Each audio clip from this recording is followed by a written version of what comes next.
अस्सलाम वालेकुम गाइस इस टाइम हम मौजूद हैं तेसरा टाउन स्कीम 45 LERP के प्रोजेक्ट पे। और ये आप जो सामने ये रश देख रहे हैं क्रिकेट स्टेडियम है जो सेक्टर 54A में आता है। और इस तरह बहुत दूर दूर से टीमें आई हुई हैं इस टाइम मैच खेलने के लिए। पीछे की जो आप आबादी देख रहे हैं ये घर बने हुए ये 54B में आते हैं। और ये भी टोटली जो है यहाँ पे आबादी हो चुकी है, लोग रहना शुरू हो चुके हैं। तो जल्द से जल्द रब्ता करें, यहाँ बहुत ज़्यादा रश हो चुका है, चीज़ें बहुत कम रह गई हैं। और ये सामने बस ये जस्ट रोड का फासला है, सामने वाले सेक्टर तमाम के तमाम सेक्टर्स आबाद हैं। तो जल्द से जल्द रब्ता करें। क्रिकेट स्टेडियम के साथ ही ये होटल आता है, ये भी ऑन हो चुका है। और ये 150 फीट का रोड है, इसी 150 फीट रोड के बिल्कुल जो है सेक्टर 50 के सामने ही क्रिकेट स्टेडियम आ रहा है।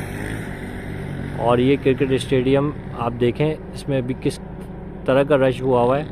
बहुत दूर दूर से टीमें आती हैं मैच खेलने के लिए। तो जल्द से जल्द रब्ता करें, जगह बहुत कम रह गई हैं। अपनी ज़मीन के मालिक बन जाएं, अपने बच्चों का फ्यूचर बनाएं। बहुत शुक्रिया, अल्लाह हाफ़िज़।